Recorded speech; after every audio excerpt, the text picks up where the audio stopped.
සුබ දවසක්. අපි අද බලමු තවත් තියරි ටිකක්. අපි මුලින් කතා කරා line command එක, circle, එතකොට trim, extend, erase, offset. ඒ වගේ commands කීපයක් කතා කරගෙන අපි projects දෙකක් complete කරා. අපි තුන්වෙනි project එකට එන්න කලින් මම තියරි කොටස් කීපයක් කරනවා.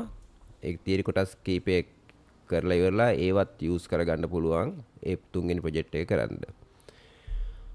අපි බලමු ඉස්සෙල්ලාම අපි මේ මෙතන තියෙනවා move කියලා command එකක්. මේක editing command එකක්. ඒ කියන්නේ modify command එකක්. අපිට අවශ්‍යතාවය මත අපි drawing එකක් ඇඳට පස්සේ ඒක වෙනත් තැනකට අපිට පුළුවන් ඕනනම් move කරගන්න. කොටසක් ඇඳට පස්සේ අපි ඒක පුළුවන් move කරගන්න. අපි උදාහරණයක් විදිහට ගත්තොත් මම මෙතන ඇඳලා තියෙනවා නම් circle එකක්. මේ සර්කල් එකක් ඇඳලා තියෙනවා කියලා හිතන්නකෝ. මම මේකේ පොඩි තව පොඩි ලයින් එකකුත් අදින්නම්. මම මෙන්න මේ වගේ දෙයක් තියෙනවා. ඒතර මට මේ කොහේ හරි ක්‍රොස් එකක් තියෙනවා. අපි ඕත් එකත් ඔන් කරගෙන අපි තුමු මට මේ වගේ ඉන්ටර්සෙක්ෂන් කොහේ හරි පොයින්ට් එකක් තියෙනවා. මට මෙතනට මේක මූව් කර ගන්න අවශ්‍යයි. මේක වෙන්න තැනක ඇඳලා තියෙනවා. අන්න ඒ වගේ වෙලාවට පුළුවන් මේ move කියන command එක පාවිච්චි කරන්න. එතන move කියන එකට ගිහිල්ලා ඉවර වුණාම අපෙන් අහනවා පළවෙනි ප්‍රශ්නයනේ select objects. ඒතර එක එක හරි දෙන්න පුළුවන් නැත්නම් window එකකින් මෙහෙම කරලා දෙන්න පුළුවන්. දීලා enter කරන්න නැත්නම් right button එක press කරන්න. කරපුවා අපෙන් අහනවා base point එක. හැමතිස්සෙම මේ commands කියවන්න. දැන් මේ cross එක ළඟ වැටෙන්නේ specify base point. ඒතර base point එක මම මේකේ center එක නම් මම මෙන්න මේ center එක අල්ල ගන්නවා. ඇල්ලුවට පස්සේ ගන්න පේනවා ඇති මේක move වෙනවා. හරි. එතකොට අපි ඕත් එක ඔෆ් කළොත් අපිට පුළුවන් මේක move වෙනවා. දැන් අපෙන් අහනවා second point. අපි එහෙනම් මෙන්න මෙතන මන් දෙනවා intersection කියලා. මේ ඇඳපු එක අපිට මෙතනට move කරගන්න පුළුවන් වුණා නේ. අන්න ඒ වගේ අපි ඇඳපු drawing එකක කොටසක් හෝ මුළු drawing එකම වෙනත් තැනකට අපිට move කරන්න පුළුවන්. නැත්නම් අපේ part එකක් යම්කිසි තැනක වැරදිලා ඇඳුනා නම් ඒක හරි තැනට අපිට ඒක ගෙනියන්න පුළුවන්. එහෙනම් මේ move command එක අපිට modify command එකක් විදිහට අවශ්‍ය අවස්ථාවකදී පාවිච්චි කරගන්න පුළුවන්. මම හිතන්නේ පැහැදිලි වෙන්න ඇති නේ. ඕනම part එකක් අපි select කරව part එකක base point එක දීලා අපිට ඒක move කරන්න පුළුවන්. මේ base point කියලා කියන්නේ move කරද්දී අල්ල ගන්න point. ඒක තමයි කොහාට හරි ගිහලා දාන්නේ. අපි මේ circle එකක් ඇඳලා අපි මොකක් හරි මම මේ circle එකට පොඩි දෙයක් දාන්න එක හොඳට පැහැදිලිව පේන්න ඕන හින්දා දැන් මම මේක ඇන්දොත් move අපි select object window එකේ මාක් කරලා right click කරලා base point එක මේක end එක දුන්නා කියලා දන්නකො. අර දැන් ඒක end එක තමයි කොහේ හරි තැනකට දාන්න පුළුවන් ඉන්නේ. හරි. ඒතර end එක මට මෙතනට දාන්න පුළුවන්. හරි. අර තින් එතන මෙතනට දාන්න පුළුවන්. ඒ වගේ ඕන තැනකට මෙතනට select කරන්න පුළුවන්. මේ object snap එක on වෙලා හින්දා අපිට track එක පෙන්නනවා නේ. අන්න අපිට ඒ වගේ ඒක දාන්න පුළුවන්. එහෙනම් අපි base point කියලා කියන්නේ object එකේ move කරද්දී අල්ල ගන්න point එක. ඒ point එක තමයි කොහාට හරි ගිහිල්ලා අතාරින්නේ. මම හිතන්නේ දැන් පැහැදිලි වෙන්න ඇති හොඳට. අපිට මේ තවත් එකක් තියෙනවා මේ copy කියලා එකක්. ඒතර move එකේ copy එකේ වෙනස බලමු. අපි ඊතර මම තවත් ඒ වගේම object එකක් අඳින්නම්. අපිට දැන් මෙන්න මේක මම මේක මේ වගේ එකක් අපි අඳුනොත් මේ copy කියන එක ගමුකෝ. මෙතන තියෙනවා copy කියන එක. මේ තියෙන අර වගේමයි අහන්නේ select objects මම මේක මාක් කළා right click කළා ඒකෙත් අහන්නේ base point එක මම base point එක මේක කියලා දුන්නොත් අර base point එක මේක end එක කියලා දෙනවා මේ line එකේ හරි දැන් මේ හැබැයි මේක copy කියලා යද්දී අර ඇඳපු original object එක එතනම තියෙනවා move කරද්දී ඒක වෙන ගියානේ මේක යන්නේ නැහැ ඒ object එක එතන තියලා ඒකේ copy එකක් තමයි ගන්නෙ මට ඒක දැන් මේක මෙතනට දාන්න ඕනොත් එහෙම copy අර එතනට එක දැම්මා දැම්මට පස්සේ මේක තවත් යනවා ඕනනම් copy. අපි මේ house plans වල අපිට පුළුවන් ඕනනම් මේ window එකක් නැත්නම් door එකක් ඒ size මනම් තව තැනකට ඒක copy කරගන්න. වෙන්නේ copy කියන එක අපිට විශේෂත්වයක් තියෙන්නේ ඇඳපු එකට හානියක් වෙන්නේ නැහැ. ඒකේ අර multi copy විදිහට වැඩ කරන හින්දා අපිට පුළුවන් ඒ object එක අවශ්‍ය තැන් වලින් තියාගන්න. මේ අවශ්‍ය තැන් වලින් ඕන අපිට ඒක තියාගන්න පුළුවන්. හරි එහෙනම් copy කියන එක අපිට ওই විදිහට වැඩ කරනවා. තියලා ඉවර වුණාට පස්සේ right click කරලා enter කරනවා. හරි. එහෙනම් අපිට මේ වගේ copy සහ move එකේ වෙනස ඒකයි. ඒක අපි අවශ්‍යතාවය මත පාවිච්චි කරගන්න පුළුවන්. මම හිතන්නේ පැහැදිලි වෙන්න ඇති. අපි තවත් ඊට කිට්ටු object එකක් මේ command එකක් තියෙනවා rotate කියන එක. මේ rotate කියලා කියන්නේ අපි ඇඳපු එකක් චුට්ටක් අපිට වෙන පැත්තකට කරකව ගන්න ඕන නම්. හරි. මම පොඩ්ඩක් මේ lines වලින් පොඩි shape එකක් අඳින්නම්. ඔයගොල්ලන්ට පැහැදිලි වෙන්න ඕන හින්දා මම මේ නිකන් අඳින්නේ. rotate command එක මේ කියව ගන්න මේ කියන්න ඕන හින්දා හරි මම මෙතන පොඩි circle එකකුත් දාන්නම් හරි දැන් මේ rotate උත් අර move copy වගේ තමයි command set එක අහන්නේ පළවෙනි එක අහන්නේ select objects මම මේක දුන්නා දීලා right click කළා දැන් අහනවා base point එක ඒකත් මේ base point එක කියන්නේ අපි කැරකෙන point එක හරියට අපි මොකක් හරියක් පින් එකකින් පින් කළා නම් ඒ පින් එක වටා කැරකෙනවා වගේ හරි දැන් මම මේක ප්‍රෙස් කරපුවම බලන්න මේ පැත්තටද මේ පැත්තටද කියලා අපෙන් අහනවා කොයි පැත්තටද කැරකෙන්න ඕනේ කියලා නේ අපි එතකොට angle එකක් දුන්නොත් සාමාන්‍යයෙන් මේ rotation angle එක ගන්නේ counter clockwise ඔරලෝසුව කටුව කැරකෙන පැත්තට විරුද්ධව ගන්නේ අපිට අනිත් පැත්තට ඕන ඍණ angle එකක් දෙන්න පුළුවන් පල්ලෙහාට යනවා නම් උඩට යනවා නම් ධන angle එකක් දෙන්න පුළුවන් හරි මම මෙතන 45යි කියලා දුන්නොත් අර 45ක් rotate වුණානේ අර දුන්න point එක වටා ඔයගලන්ට පැහැදිලි වෙන්න ඇති නේද එතකොට මම දැන් rotate මම මේක rotate කරන්නම්කො මේ ඇඳපු එක හරි මම මේක window එකෙන් දුන්නා මම මේක දුන්නා මම දුන්නා ඍණ 45යි කියලා දෙන්න ඍණ 45ක දුන්නොත් පල්ලෙහාට rotate වෙන්නේ sorry මම අතින් දාන්න වැටුනේ මම control z ගහලා ඒක undo කරා ඕන වෙලා control z ගහලා undo කරන්න වැරදුනොත් හරි මම මේක දුන්නා right click කළා මේක ඍණ ලකුණ දාලා 45 කියලා දෙන්න. එතකොට අපි මේක පල්ලෙහාට ඍණ ඇන්ගල් එකක්. හරි. එතකොට බලන්න පල්ලෙහාට දැන් මේක මම දැන් මේක මේ පැත්තට තිබ්බ එක 45ක් මේ පැත්තට කරකුණා නේ. අපිට එහෙනම් ඒ වගේ පුළුවන් පාවිච්චි කරන්න. හරි. මම දැන් මේක rotate මම මේක දුන්නා. හරි. right click කළා මම මේක ඍණ 90ක් කියලා දෙනවා. ඍණ 90යි. හරි. ඍණ 90ක් කියලා අපි ඇන්ගල් එක දුන්නොත්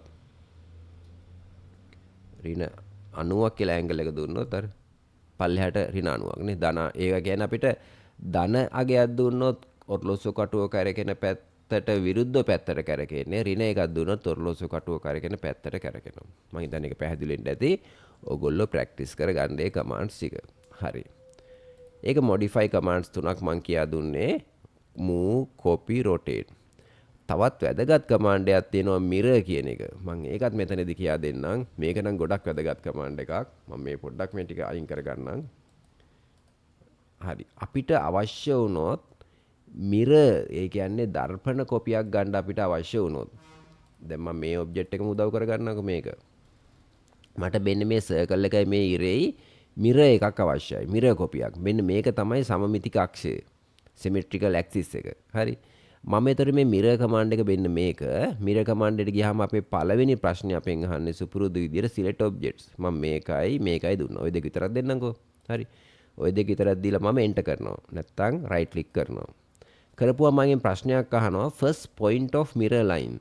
මේක තමයි mirror. ඒ කියන්නේ symmetrical axis එක ඉල්ලන්නේ mirror first point එක ඉල්ලනවා. ඒකේ මම මෙන්න මේක දෙන්නම් first point එක.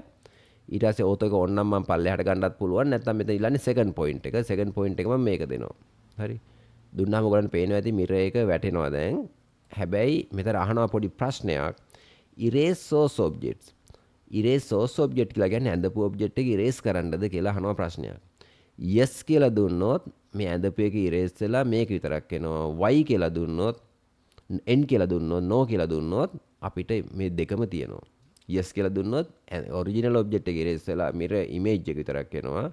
එතන මට keyboard එක අකුර ගැහුවනම් හරි. මම no කියලා එන්න අකුර ගහන්නම්කෝ. එන්න අකුර කියලා ගහලා අපි enter කරපු හැටි අර දෙකම තියෙනවා. මම උතන yes කියලා ගැහුවනම් අපි අර ඇඳපු object එක නැතුව යනවා. මම control z ගහලා undo කරලා පෙන්නන්නම්කෝ.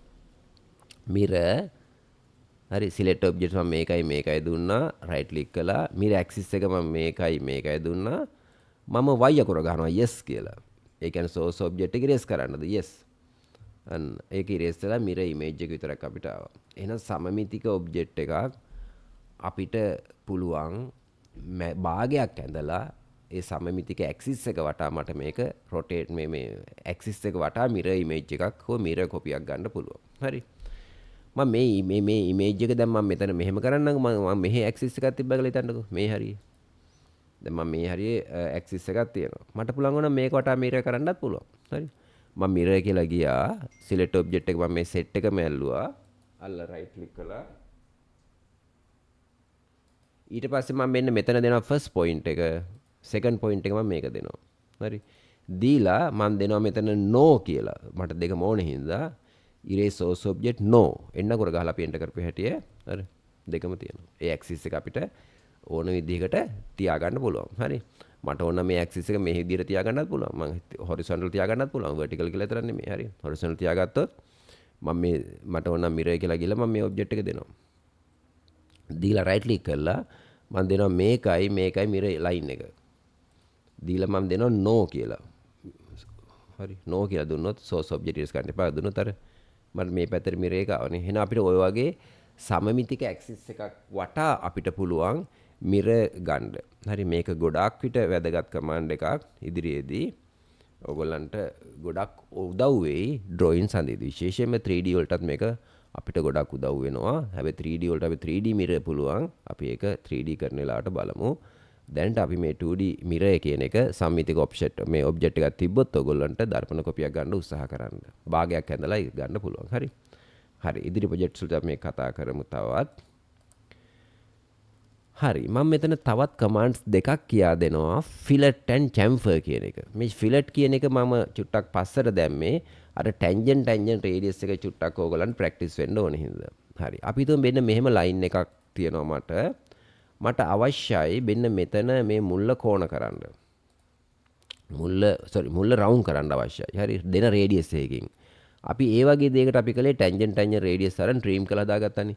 මෙන්න මේක කරන්නේ නැතුව අපිට පුළුවන් මේ fillet කියන කමාන්ඩ් එක පාවිච්චි කරන්න. මේ fillet කියන එකට ගියාම අපෙන් පළවෙනි ප්‍රශ්නේ අපෙන් අහනවා fillet radius එක. හරි. එතකොට අපි radius එක set කරන්න ඕනේ. set කරන්න මම R අකුර ගහලා enter කරනවා. එහෙම නැත්නම් මම මෙන්න මෙතනින් R අකුර ඉල්ල ගන්න පුළුවන්. මේ දින. මෙතනින් R අකුර මම radius කියන එක select කරන්න පුළුවන්. නැත්නම් R අකුර ගහලා enter කරනවා. දැන් මයෙන් අහනවා fillet radius එක. දැන් set වෙලා තියෙන්නේ බිඳුව. මම fillet radius එක දුන්නොත් එහෙම 10යි කියලා. මම fillet radius එක keyboard එකෙන් 10යි කියලා දුන්නොත් 10 enter කරා. enter කළා පාන first object එක. මම මේක දෙනවා. second object එක මේක දෙනවා. හරි. බලන්න මේ මුල්ල round වුණානේ. ඒ කියන්නේ 10කින් මේක round වුණා. දැන් අපි මේක කලින් කළේ tangent radius අරගෙන අපි circle එක ඉඳලා trim කරන්න ගත්තේ. අපිට දැන් fillet කියන එක ගත්ත හින්දා තව drawing එක ඉක්මන් කරගන්න පුළුවන්. හරි. මම ඒක පස්සට දැම්මේ කියා දෙන්න. පොඩ්ඩක් අර tangent radius එක practice වෙන්න ඕනේ හින්දා. හැබැයි හැම එකකටම දාන්න බෑ. මේ වගේ කුඩා තැනක් තියෙන තැනකට දාන්න පුළුවන්. fillet. හරි. fillet කියලා ගියා. R අකුර ගහලා enter කරනවා. ඒතර radius එක මම හදනවා 20 නම් 20යි කියලා දුන්නා. දීලා අපි enter කළා. හරි. ඒ ඔක්කොම වැදගත් enter කරා. select first object එක මම මේක දුන්නා. select second object එක මේක දුන්නා. හරි. බලන්න මේ corner එක මෙතන අපි round වෙනවානේ. අපිට එන fillet කියන එක අපිට use කරගන්න පුළුවන් අවශ්‍යතාවය මත. fillet R අකුර ගහලා enter කළා. fillet radius එක 15යි enter කළා. ඊට පස්සේ මම first object එක මේක second object එක මේක අර. හැබැයි දැන් ආපහු අර මන් දුන්න අන්තිමට fillet radius එක දුන්න එකෙම fillet කරන්න ඕන නම් අපිට ආය R අකුර ගහන්න ඕනේ නැහැ. හරි. දැන් අපිට එක fillet එකක් දුන්නාට පස්සේ අපිට ඒ radius එකම නම් අනිත් එකට අපිට කෙලින්ම R අකුර නොගහ දැන් අර අවසාන දුන්න එක memory තියෙනවා. මට මේකයි කියලා දෙන්න පුළුවන්. හරි. දැන් ඒ 15න් උනේ. අන්තිමට මන් දුන්නේ 15නේ. මේකයි දුන්නොත් ඒ 15න් වෙන්නේ. හරි. එතකොට fillet මේකයි දුන්නොත් object දෙක දුන්නොත් 15න් වෙන්නේ. එහෙනම් අපිට මේ වගේ fillet කියන එක පාවිච්චි කරගන්න පුළුවන්. තවත් command එකක් තියෙනවා chamfer කියලා. මේ fillet සතා එකක් මම කියන්නම්. මේ fillet එක මේ radius වලට වැඩ කරනවා. හරි. මම හිතනවා දැන් මම මෙහෙම circle එකක් තිබ්බා කියලා. මට දැන් මෙතන පොඩ්ඩක් round කරලා ගන්න ඕන නම් අපිට පුළුවන් fillet කියන එකට ගිහිල්ලා R අකුර ගැහුවා enter කළා 5යි කියලා හිතන්නකෝ fillet එක 5යි. මට පුළුවන් ඕන නම් මෙතනයි ඉන්න. හැබැයි එහෙම වුණොත් මෙන්න අර line එක trim වෙනවා. අර line එක trim වෙනවනේ. අර අතරින් එන ආපු line එක trim වෙනවා. දැන් මට ඒක trim නොවි මෙතන curve එක දාගන්න අවශ්‍යයි නම් අපිට එන තව පොඩි option එකක් තෝරන්න වෙනවා. fillet වලට යද්දී no trim කියන එක set කරලා තමයි fillet එක දෙන්න ඕනේ. trim වෙන්න එපා කියලා. ඒක මම මෙතනදී කියන්න යන්නේ නැත්නම් ඊළඟ lesson දෙන්නේ කියන්නේ නැත්නම් ඔයගොල්ලන්ට ඔක්කොම කියන්න ගියොත් පැටලෙනවා. හරි. මම මේ trim නොවි ගන්න පුළුවන්. මම ඒක ඊළඟ lesson එකේදී ඒක explain කරන්නම්. හරි. මේ ටික ඉස්සලා practice කරගන්න. බැලුවත් මේ circle එකත් කොහේ හරි කැඩලා තිබ්බනම් ඒකත් trim වෙලා යනවා ඊට පස්සේ. හරි. හරි. මම පුළුවන් තරම් කමාන්ඩ්ස් වලන් කියා දෙන්නේ කියන්නේ අර පටලවා ගන්න නැති වෙන විදිහට ඔක්කොම එකට කියා දෙන්න යන්නේ නැහැ. අපි එකින් එක ප්‍රොජෙක්ට් ඉස්සරහට යද්දී ඔයගලන්ට එකින් එක දැනගන්න පුළුවන්. හරි. ඊළඟ බලමු chamfer කියන එක. ඔයගලන්ට දැන් මම මෙන්න මේ විදිහට මම තිබ්බොත් මේක මේ මුල්ල මෙන්න මේ මෙතන chamfer එකක් දාගන්න වුණොත් එහෙනම් මෙන්න මේ වගේ ඇල ඉරක් දාගන්න ඕනේ මේ chamfer කියන එක පාවිච්චි කරනවා. මේක එච්චරම යූස් වෙන්නේ නැහැ. නමුත් අර කමාන්ඩ් එකක් තියෙන හින්දා මම කියන්නම්. මෙන්න මේ chamfer කියන එක. මේ chamfer කියන එකට ගිහිල්ලා ඉවර වෙලා ඔයගොල්ලෝ මේ help එකෙත් පේනවා මොකද්ද වෙන්නේ කියන එක. chamfer කියන එකට ගිහිල්ලා D අකුර දාලා distance හදන්න ඕනේ. මම D අකුර ගහලා enter කරන්නම්. distance හදන්න ඕනේ හින්දා දැන් chamfer first distance එක මම 20 කියලා දෙන්නම් first distance එක enter කළා. chamfer second distance එක මම ඒක 30යි කියලා දෙන්නම්. දැන් ඔන්න distance දෙකක් මම D අකුර ගාලා හැදුවා. දැන් first එක 20 දුන්නේ. එහෙනම් මම මේක ඉස්සලා දුන්නොත් මේක 20ෙන් chamfer වෙන්නේ. මේක ඉස්සලා දුන්නොත් මේක 20ෙන් chamfer වෙන්නේ. හරි මම මේක දෙන්නකො මේක දීලා 20ෙන් මේක දීලා 30ෙන්. හරි. ඒ කියන්නේ මෙන්න මේ මුල්ලේ ඉඳලා මෙතනට 20යි මෙතන ඉඳලා 30යි. අන්න ඒ විදිහට මෙතන chamfer එකක් හදා ගන්න පුළුවන්. හරි. මෙන්න මේ කමාන්ඩ්ස් ටික ප්‍රැක්ටිස් කරගන්න කරපුවාට පස්සේ අපි project 3 කරමු. ඒකෙන් පස්සේ අපි ආපහු අලුත් කමාන්ඩ්ස් ටිකකින් හම්බ වෙමු. ස්තුතියි.